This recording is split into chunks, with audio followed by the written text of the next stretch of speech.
É o próprio Pedro que vai falar no outro texto que o inimigo anda ao nosso derredor, bramindo como procurando alguém a qual ele possa tragar.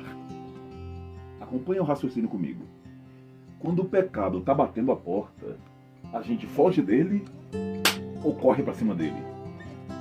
Tem um outro texto que diz que nós ainda não lutamos contra o pecado até o sangue. Resistir contra o pecado até o sangue.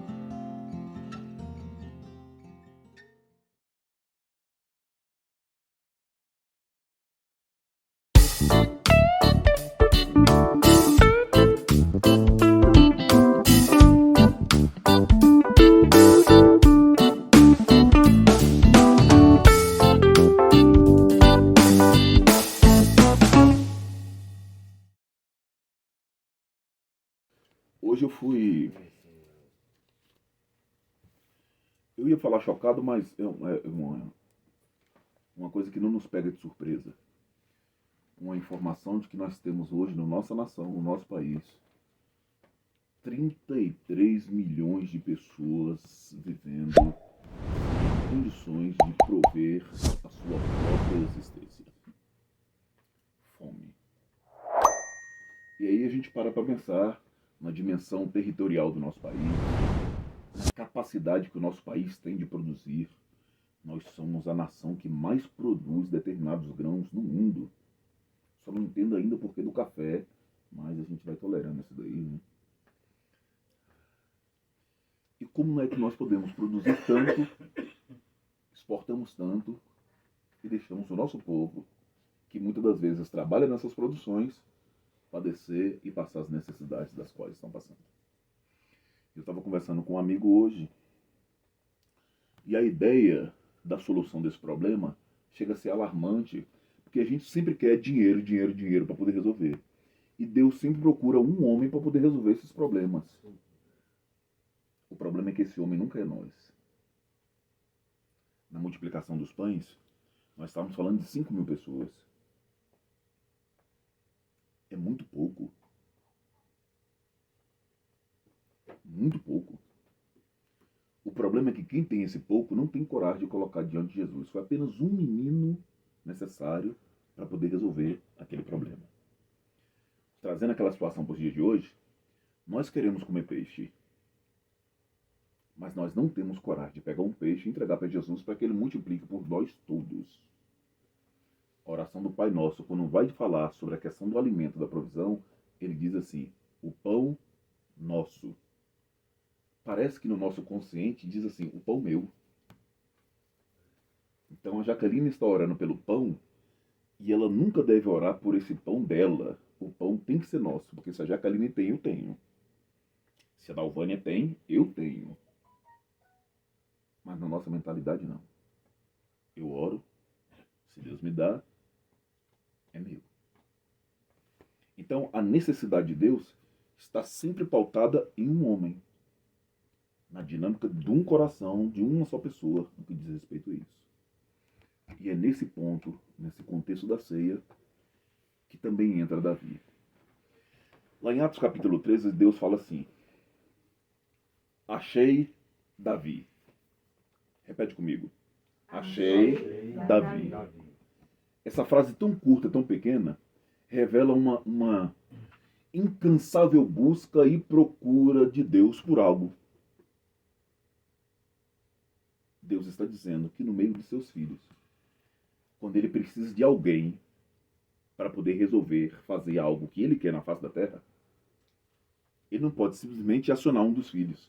Ele tem que procurar no meio dos filhos alguém que preencha algo, corresponda com algo, para ele poder usar naquela condição. Esse mesmo texto vai dizer, e é Deus que está dando testemunho de Davi. Achei Davi, homem segundo meu coração. O que é ter o coração de Deus? O que é corresponder a essa agenda de Deus? Isso é, Deus está celebrando, está pensando, está vivendo aquilo no trono e quer fazer o que o texto diz, é manifestar aqui na terra como é no céu, E ele quer usar você como ferramenta disso, mas o seu coração não pulsa, não bate, não corresponde a essa agenda. Israel é grande demais no tempo de Davi para ter apenas um para corresponder com essa agenda. O livro de Ezequiel tem duas situações que saltam aos olhos no que diz respeito a isso. Uma delas vai dizer que, eu falei isso no domingo, Deus resolveu lançar a ira dele contra o povo e procurou um homem que se colocasse na brecha para poder impedir Deus do que Deus queria fazer. E isso é interceder.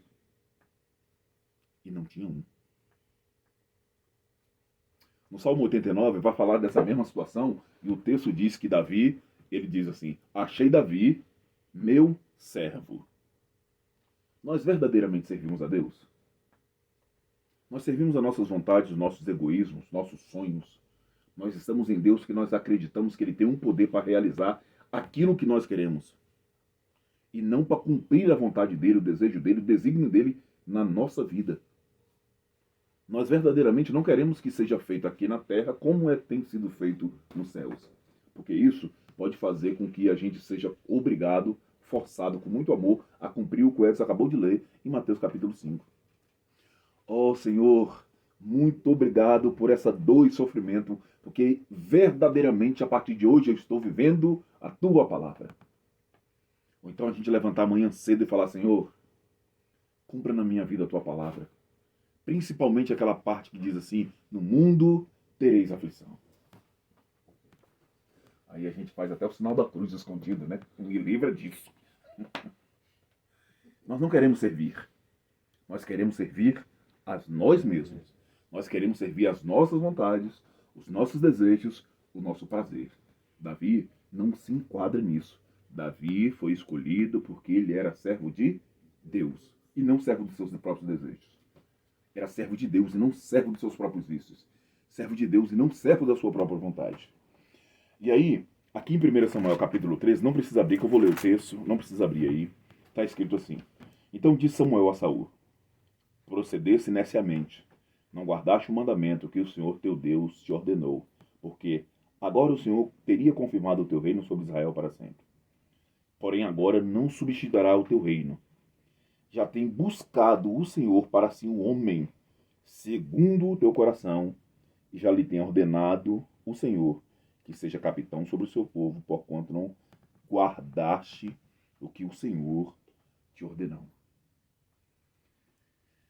Numa versão mais robusta, dentro desse texto aparece a palavra provisão. Se você for no dicionário, provisão vai estar sempre linkado com um contexto de alimentação. E quando Cristo diz assim, eu sou o pão vivo que desceu do céu, e no outro texto diz assim, Jesus, filho de Davi, é apenas uma semente de um Cristo que vem nos alimentar. Então, como eu tenho insistido em falar nesses dias, as coisas da nossa vida em Deus não diz mais respeito a nós mesmos. Nós precisamos ser ferramenta de Deus, canal de Deus para alcançar a vida do outro. Como eu gosto de falar, nós precisamos oferecer o nosso ombro para que o outro possa nos usar de escada, para que ele possa cumprir o chamado e o propósito dele. Parece pouco, mas estava estabelecido que Cristo precisava de uma manjedoura. E muitos de nós temos fechado a nossa manjedoura, porque nós não achamos que por ser simples, possa servir ao reino. Estava estabelecido que Jesus precisava subir numa jumentinha. E muitos de nós não emprestamos porque é uma jumenta. A gente queria entregar um cavalo alado, com asas e um chifre de unicórnio, branco e bonito, porque é o rei das nações. Mas nós não queremos entregar na mão dele o que é simples, o que aos nossos olhos parece pouco, mas para o reino, para os céus, necessário, imprescindível para que se cumpra a palavra, e não a sua vontade, e não o seu querer. Então, dentro da nossa linguagem, da fome que nós estávamos falando agora, não é dinheiro. Você pode ter milhões e milhões e nós não vamos conseguir saciar os 33 milhões de pessoas que estão padecendo fome hoje. Mas um coração disposto a ter coragem de obedecer a Deus é a chave que Deus precisa para poder girar a história da nossa nação. Não é política. É um homem que tem coragem de obedecer. E aí, agora sim a gente entra aqui no capítulo 16 Dá uma olhada no versículo 14. Quem pode ler para a gente, por favor?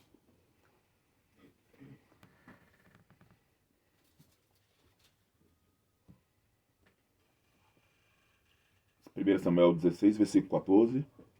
Mande, e nós iremos Não. procurar. 1 Samuel, capítulo 16, versículo 14.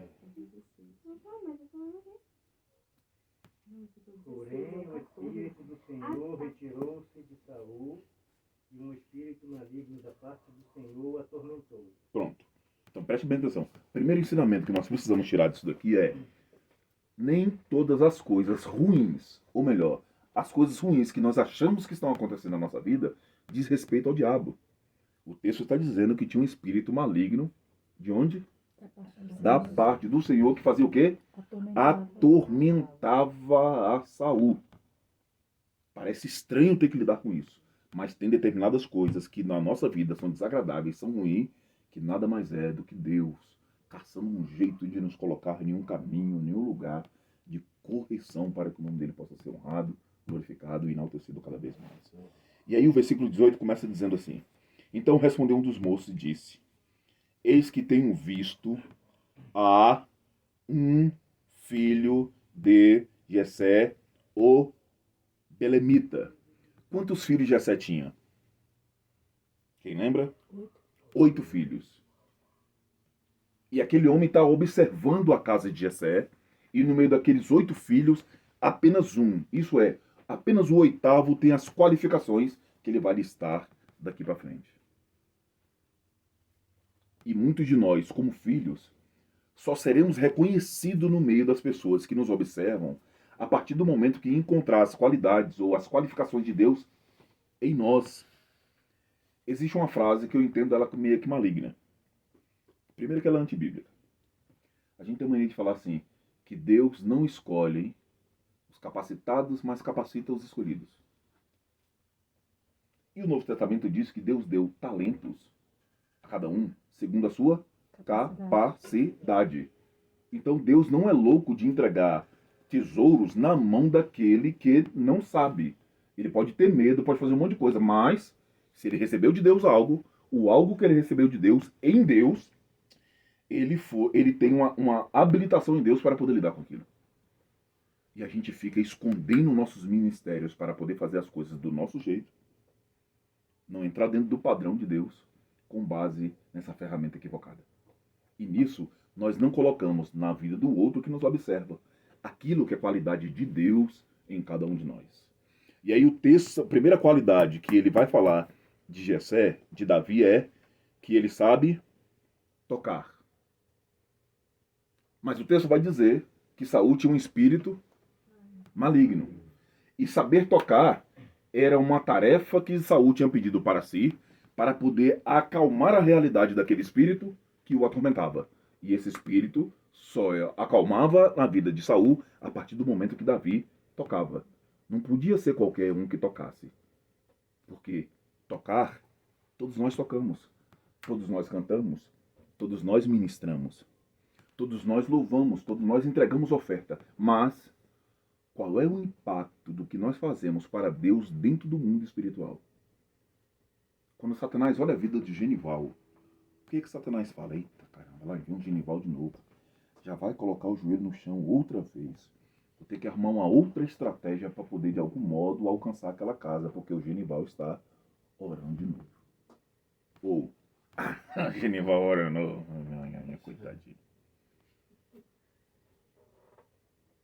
Não é saber tocar. Qual é o impacto da sua vida de oração, da sua vida de santidade, do que você entrega para Deus dentro do mundo espiritual? Como é que as trevas observam o que você está fazendo, o que você está vivendo para Deus? Não é saber tocar, não é saber cantar, não é só saber pregar. Carrega a essência de uma unção, de algo em si. Eu fui surpreendido com um vídeo hoje, até coloquei lá no canal da Missão. Eu vi um rapaz falando que ele gostaria muito de ler. Depois você vai lá e veja o vídeo. Que ele sente inveja das pessoas que sabem ler a Bíblia, tem a possibilidade de ler a Bíblia, mas tem preguiça. e não lê. Aquele homem foi falando, eu fui olhando aquilo. E eu fui tomado por uma vergonha. E eu fui vendo uma autoridade de Deus tão grande naquilo que aquele homem falava. E são conversas que nós já tivemos uma tonelada de vezes. Essa capacidade da gente desenvolver a leitura para poder a pessoa ler o que está escrito. Não é o que você faz. Quanto de Deus está carregado naquilo que você está fazendo para o próprio Deus? Nesse caso específico. Talvez tivesse muita gente ao lado de Saul com instrumentos até melhores do que Davi. Mas as trevas sabiam muito bem quem era Davi. Quando ele pegava o instrumento dele para poder tocar, aquele espírito era obrigado a parar as suas ações, porque Davi estava entregando algo para Deus que era muito excelente. O que nós fazemos e vivemos no nosso dia a dia para as trevas, as nossas atitudes, quando, como eu gosto de falar, ninguém está nos vendo, tem feito com que as trevas sejam obrigadas a recuar ou não. Segunda qualidade, o texto diz que ele é valente. E tem muitas situações dessa valentia que a gente poderia citar agora, mas eu quero citar apenas uma delas. O texto diz que em oculto, um urso e um leão. É o próprio Pedro que vai falar num outro texto que o inimigo anda ao nosso derredor, bramindo como um, procurando alguém a qual ele possa tragar. Acompanha o raciocínio comigo. Quando o pecado está batendo a porta, a gente foge dele ou corre para cima dele? Tem um outro texto que diz que nós ainda não lutamos contra o pecado até o sangue. Resistir contra o pecado até o sangue. Dos muitos pecados que a gente tem visto como a igreja, a grande maioria deles estão relacionados a dinheiro e a mulher. Como é que nós estamos nos comportando dentro dessa realidade do pecado? Nós somos valentes contra isso? Nós falamos não para aquilo que é errado? Ou nós falamos não porque, como o Genivaldo está me vendo, se eu falar sim para esse negócio, aí agora que ele está me vendo, eu falo não. Aí depois, quando o Genivaldo saiu, eu venho aqui, olha, aquele não que eu falei, pecado. Volta aqui, vamos conversar, vamos criar aqui uma linha de me encontre depois. Existe algum tipo de valentia em nós contra o pecado? E aí, o que é pecado na nossa mente? A gente pode resumir nisso. É aquilo que o outro não pode saber. Então eu peco, se eu pecar escondido, de modo que o Miguel não saiba, eu só entendo que isso é pecado. Mas esquecemos que Deus tudo sabe, tudo vê, tudo ouve. Não é uma conduta moral, é um temor, uma realidade em Deus. Eu fui surpreendido com outro vídeo no decorrer da semana passada. O cara tá no carro, ele vê uma cena e ele filma. O cara vai vender saco de lixo perto de um semáforo. O que ele faz antes daquilo? Ele se ajoelha no chão. E ele coloca as mãos deles em cima daquele saco de lixo. E ele está lá orando antes de começar a trabalhar. Saco de lixo. Ele vai vender saco de lixo. E o cara pega o celular para poder filmar aquilo. O cidadão não viu. Se ele viu aquilo, foi a reprodução do vídeo que chegou até ele. Mas ele está ali em Deus. Como diz a canção, quem é você quando ninguém vê? Nós lutamos contra? Nós falamos não ao pecado? Nós verdadeiramente lutamos até o sangue contra essas realidades de pecado? Ou a gente fica, lá vem o pecado, glória. Eita, manto. Alguém me segura que daqui a meia hora eu vou cair de novo.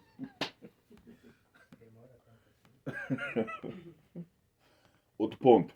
O texto diz que ele é vigoroso. Vigor não é aquela margarina ruinzinha que minha esposa gosta de comprar de vez em quando. Nós desistimos muito fácil, preste bem atenção nisso. Nós desistimos muito fáceis daquilo que é de Deus. Verdade. Eu não me preocupo com o que é seu. É seu, você faz o que você quiser. Mas nós desistimos fácil do que é de Deus. Preste bem atenção. Nós não valorizamos a salvação, que é a manifestação da graça de Deus em nós. Se nós entendêssemos a salvação, que nós participamos de um processo de escolha de Deus, nesse tempo, nada nos tiraria da presença dele. O que é nesse universo que é mais prazeroso, mais satisfatório do que servir a Deus? Nos falta esse vigor. Hoje nós estamos aqui toda quarta-feira. Daqui uns dias, a quarta-feira começa a entrar dentro de um processo de um tédio. Hoje é prazeroso, a gente vê, amanhã a gente fala assim, de novo.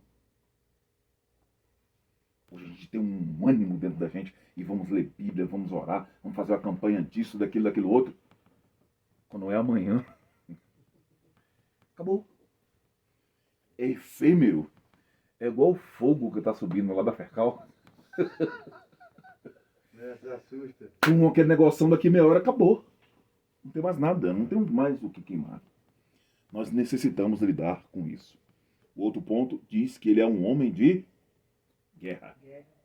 E agora, só homens de guerra têm capacidade para produzir a paz que o mundo precisa em Deus. E eu não estou querendo que você pegue arma e vá matar as pessoas. O problema é que nós temos que lidar contra um monte de coisa e nós nos calamos contra isso. Nós temos agendas feministas, agenda isso, agenda aquilo, e essas coisas têm calado a igreja, calado o povo de Deus. E eu não estou querendo que você tenha um posicionamento. Eu gostaria que você fosse bíblico, que você fosse homem de Deus ou mulher de Deus. A palavra do crente tem que ser sim, sim, não, não. Fulano de tal estava lá no monte, parará, metendo sarrafo em homossexual. Falando, e eu lá. Aí ele pegou e chegou mais perto de mim. Quando ele chegou perto de mim, eu falei assim, eu sou homossexual.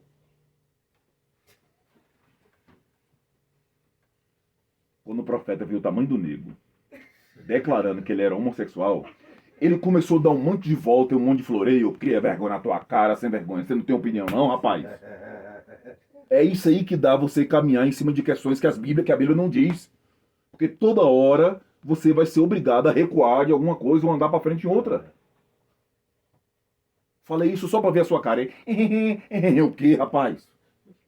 Então pare de pontuar o que a Bíblia não diz. Qual é a sua opinião? A minha opinião é o que a Bíblia diz. O que A, B anda falando, pouco me importa, mas eu ando segundo a palavra. E aí, como é que nós podemos lidar com as guerras que o nosso mundo tem hoje se nós fugimos dela?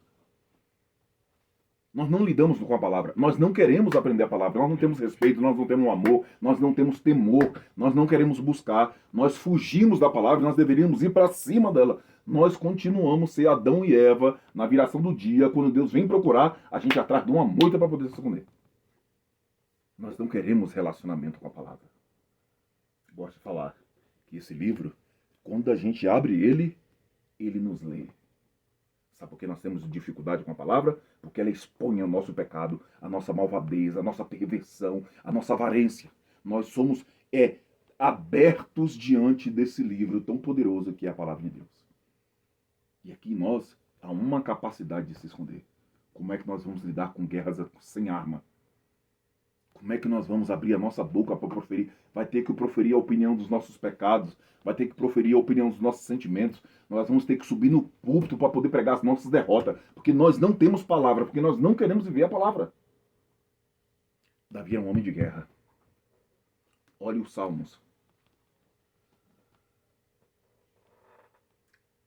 Quando é que isso vai ter sentido dentro de cada um de nós? Quando é que a palavra vai encontrar em nós o lugar que ela tem que ter, o lugar que ela merece ter e que é importante e primordial para que ela verdadeiramente tenha? Nós não somos assim. E nós queremos fazer parte de algum tipo de processo de escolha de Deus. Como? Outro ponto. Diz que ele é prudente em palavras. Nós ouvimos um vídeo um dia desse de um pastor pregando e ele em cima do púlpito fala um monte de... Na televisão, quando o pessoal fala palavrão, que eles colocam aquelas caveirinhas e pi, pi, pi, pi, pi. O pastor pregando tá daquele jeito. O nosso linguajar de cristão não nos diferencia de uma grande tonelada de pessoas aí. São raras as pessoas que estão fora de um contexto de formalização de culto que você escuta a palavra Deus sair da boca dele. Pode ser sincero? Se a gente colocar algum de nossos irmãos dentro de um bar, não dá para descobrir quem é. Porque ele fala igual, ele anda igual, ele tem um jeitinho de andar assim meio que igual e por aí vai. Nós não carregamos prudência na palavra. O livro de Tiago diz, quem deveria falar isso era até o Miguel, vou te poupar hoje, mas cuidado da próxima, que o homem precisa aprender a dominar a língua. E ele faz um comparativo da língua com o navio. O navio é aquele negócio imenso, gigante, mas um leme muito pequeno direciona para onde ele precisa ir. E muitos de nós somos muito mal direcionados com essa lingona que nós temos. Parece que é o maior membro do nosso corpo, danoso. Nós matamos, nós ferimos com a nossa língua. Nós usamos mal e muito mal a nossa palavra. E há um texto que diz, isso nos fere, hein? Que nós vamos ter que dar conta de cada uma das nossas palavras. E as murmurações de hoje. Quantas queixas de hoje saíram dessa nossa boca que deveria estar jorrando apenas água doce. Quantas águas amargas saíram dos nossos lábios no dia de hoje. Outra questão de Davi é que ele é gentil de presença. Eu conheço uns 4 assim. Se você conhecer, fique calado, não se manifeste. Tem uns crentes que quando ele chega no nosso meio, parece que foi o Satanás que chegou. O clima fica ruim, a luz começa a piscar sozinha. Até o prego da sandália sai que não dá conta de ficar com ele. Como é que nós queremos carregar uma essência de um Deus tão poderoso em nós, se a nossa presença não é agradável, se a nossa presença não é gentil? Nós não temos educação na nossa vida, gente. O básico, o simples, como um bom dia, boa tarde, boa noite, tudo bem? Por favor, nos falta. Os nossos irmãos têm sido arrogantes, tupetudos, petulantes. É como se ser cristão hoje nos colocasse num patamar, e coloca mesmo, mas é um patamar de espiritualidade, mas nunca nos coloca para poder subjugar a vida do outro. Tem muitas pessoas que não suportam um crente na sua casa, não suportam um crente na sua empresa, não suportam um crente em nenhum dos ambientes dos quais ele está. Não será que nós estamos exatamente dessa forma? Não será que nós estamos exatamente desse jeito? E agora, a última parte dessa, que para mim é a mais importante dessa. O texto diz que o Senhor é com ele. E a pergunta que eu quero fazer é, o Senhor é contigo? O Senhor é contigo? O Senhor é contigo? Quando você vai, quando você vem, quando você faz ou quando você deixa de fazer, quando você está sozinho ou acompanhado, o Senhor é contigo.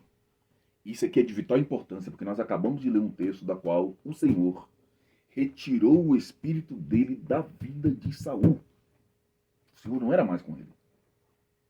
O Senhor é contigo.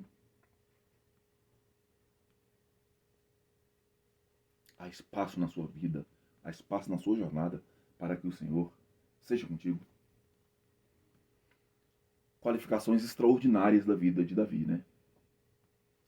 E isso faz parte desse processo da escolha de Deus para levantar para dentro da nação de Israel o seu povo, para ser, como eu gosto de falar, a semente do trigo que tinha que cair na terra e morrer, para que do qual nós pudéssemos nos alimentar hoje.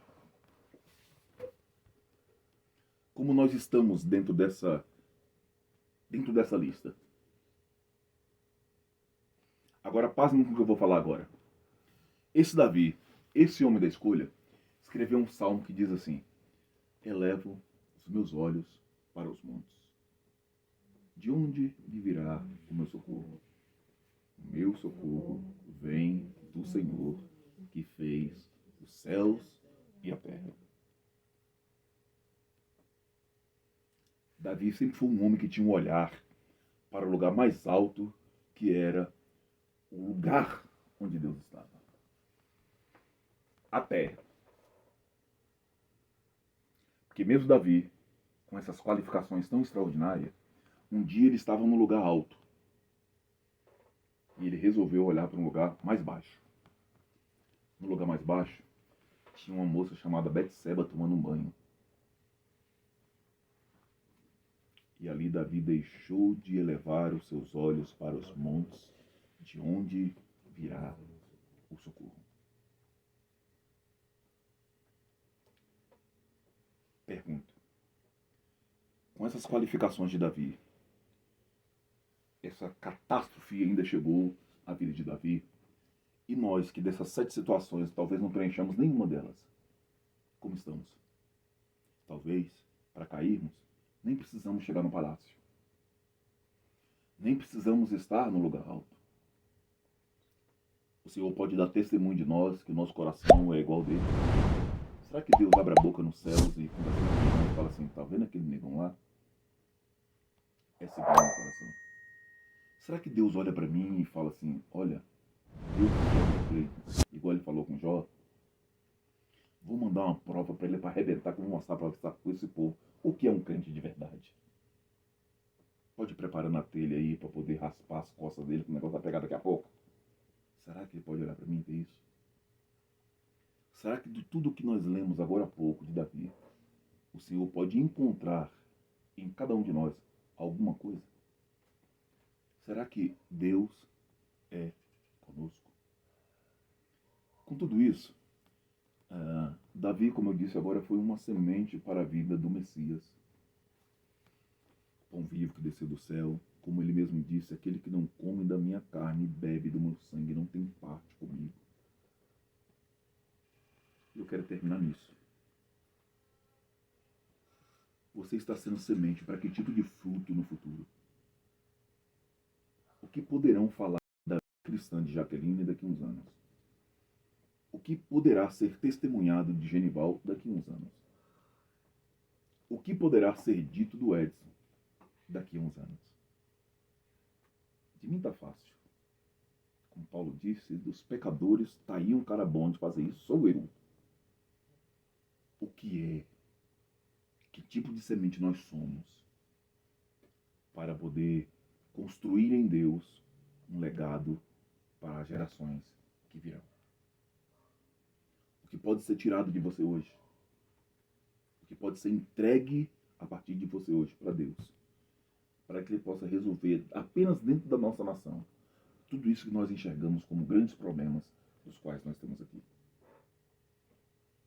Lá na Bahia tem um ditado, como é? Quem é você na fila do pão, é? Quem é você na fila do pão?